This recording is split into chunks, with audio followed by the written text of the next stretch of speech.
Hi guys, thanks for watching my videos and I hope you find they're actually easy to follow. It'd be nice to hear some feedback on it. Let me know areas of it that you don't understand. Also, it'll be nice to hear some feedback on areas of the software that you don't know how to use and would like to learn to know how to use.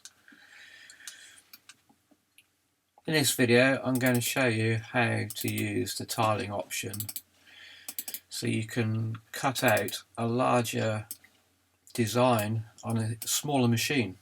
Maybe you want to get creative and do a design and have it stretch across separate pieces of wood and have them separated with gaps. I don't know, anything. But basically, I'm going to show you how to use the tiling option within the software so you can actually create a larger image from a smaller machine and cut it into smaller sections. So here I have a design, it's for a friend of mine, and it is too big for my machine. My cutting area is quite small, but the idea of this is we want to create this design and put it onto strips of wood, and it's going to be pallet wood. So we need to cut it down into smaller sections. So for us to do that, the first thing you do is do your design as normal. Run all your toolpaths as normal, as you would to create the actual full design in one go.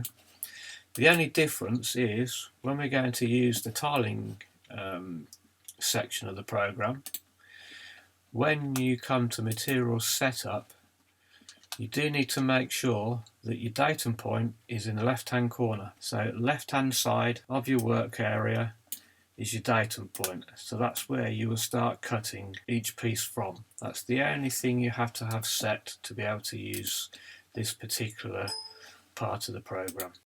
Once you've created your design, you've done all your toolpaths. Let's assume you've got that far. And now we are going to click on the Tile Toolpaths option box, which will open up this window here.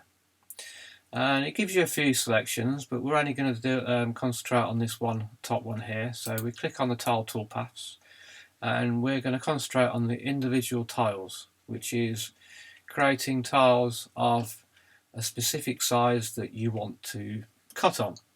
And for my case, I'm going to have my tiles at 500, not 600, can't see what I'm doing, 500, and they're going to be 70 wide. I don't want an overlap. Overlap's ideal if you wanted to, say, have gaps in between each piece of wood, then you could allow for that gap and place that within this setting here.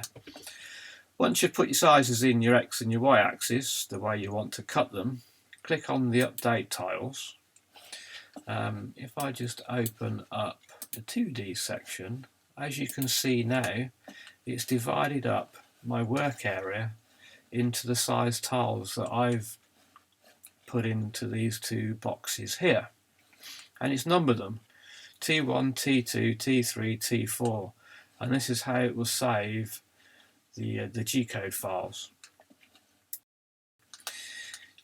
You can see each individual tile by clicking on this little window here, and it will pop up, it will highlight that particular tile. If I open up the other window and we switch on the toolpaths, you can see the toolpath for that particular file. Now you can see it's coming from the left hand corner here and then going all the way across up to here. Don't worry, that's not what it will do when it comes to cut it. It will actually start from the left hand corner of that piece.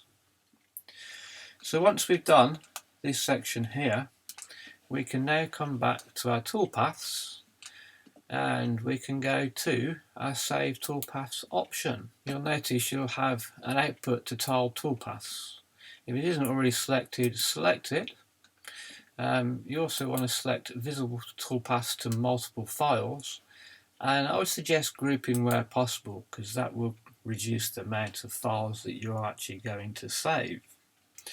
Now once you've done that, you click on the Save Toolpath, and what will happen is it will save out all your files for each individual section. They'll be numbered as T1, T2, T3. You might have 1, 2, 3 or 4 files for each one, depending on how many tools you use to cut your original. And that's pretty much it, and you just run each file for each section. Thanks for watching.